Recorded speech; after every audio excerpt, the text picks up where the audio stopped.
Hey everyone, it's Susie here. Hope you're keeping well. Given everything that's happening in our world right now, it's really interesting times, isn't it?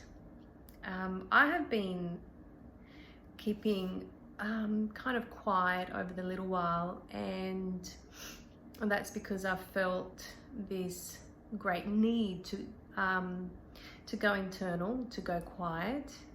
And I've noticed that as I've done that, I've been able to process quite a lot of what's going on on the outside, in the outside world. And in doing so, I've been able to distill and filter through information, urgency, people, places, noises, all that kind of stuff by way of what serves me, what doesn't serve me. And I've really needed to take the time to do that because I want to show up for the higher good of everyone. And I know that when I can do that, particularly here at home, first of all, I can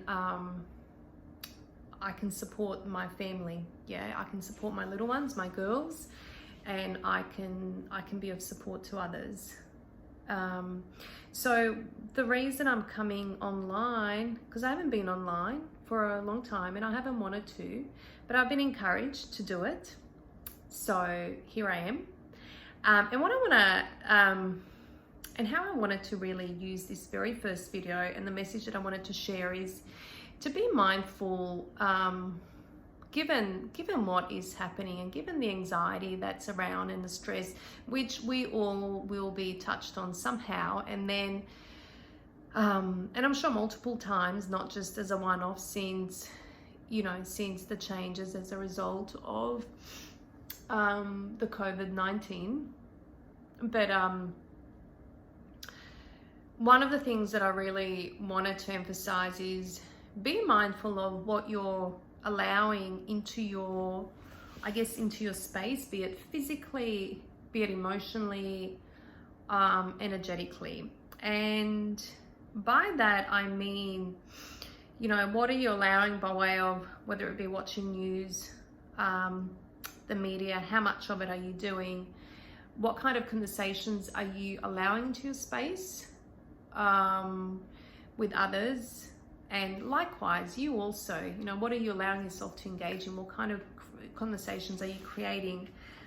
And then, are you giving yourself time to process what's going on?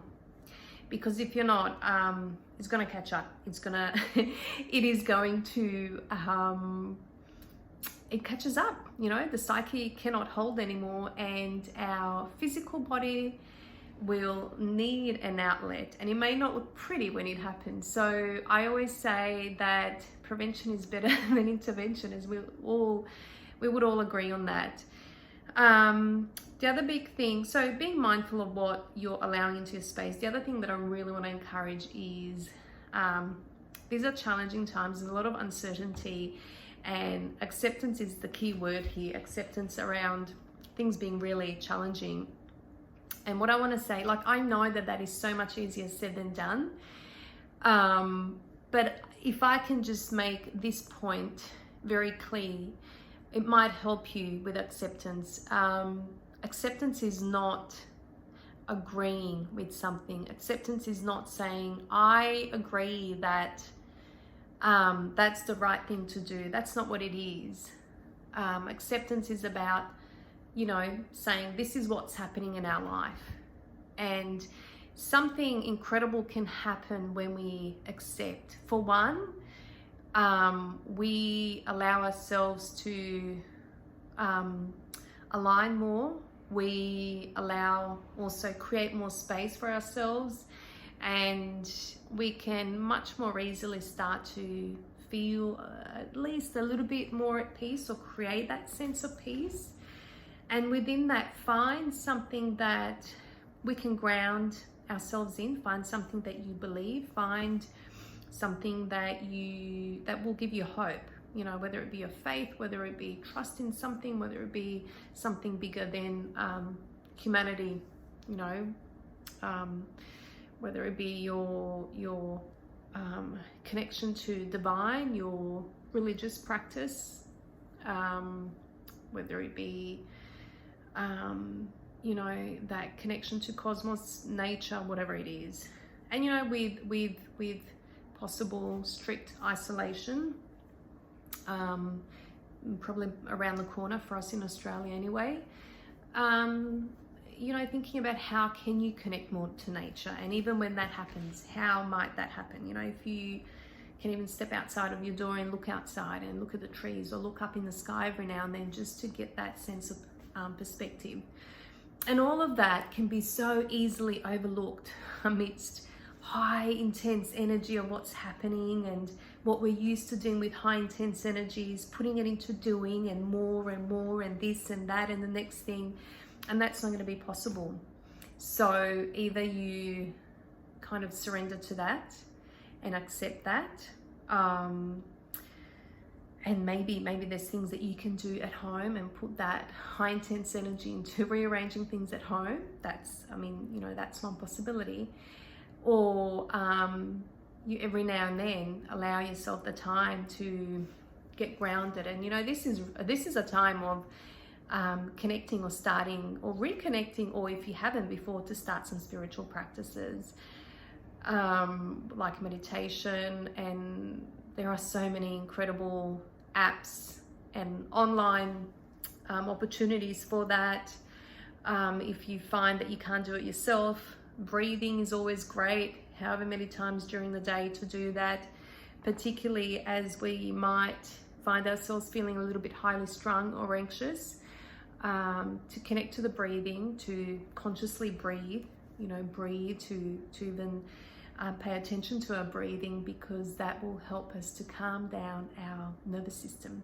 It will help us to come out of the sympathetic, which is that fight or flight, and get more into the parasympathetic, which is that sense of calm. So a few things that I just wanted to share with you. And you know, I feel that all of this stuff is really going to push us to get better at tolerating opposites.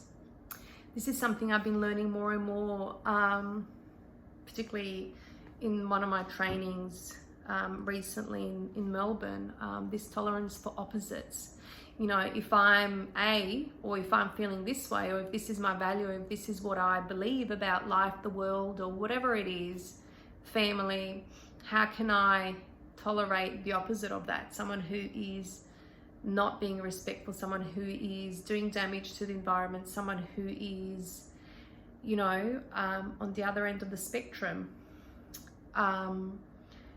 And because this ultimately helps us to be a more genuine human being, yeah, where we can respect each other wholeheartedly, accept each other, tolerate each other's differences, and it connects us more to who we are at the core, you know, it brings us closer to that. So my intention for me, my family, is that's what this will open up for us more so.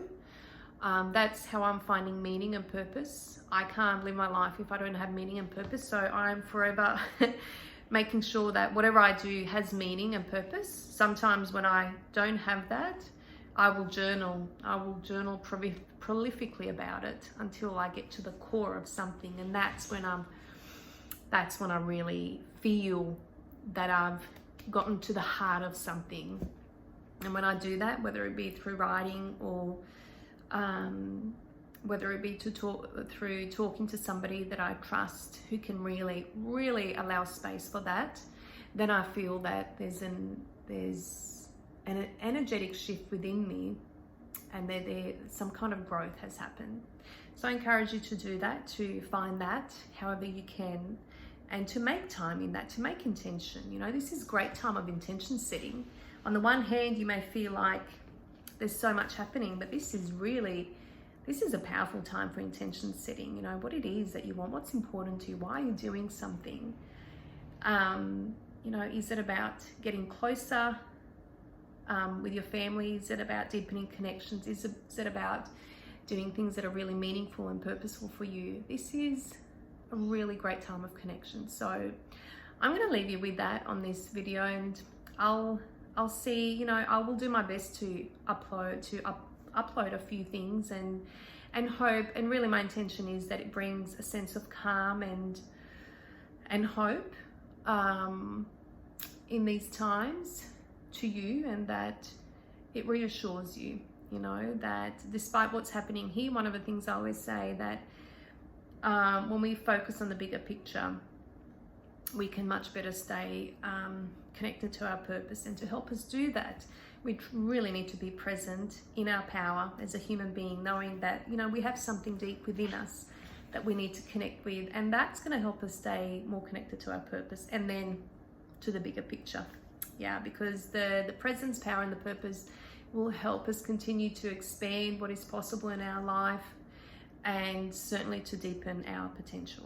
So until next time, please stay calm, please trust in yourselves, please do what you can to allow time for that to help you connect with you and to align with that. Take care.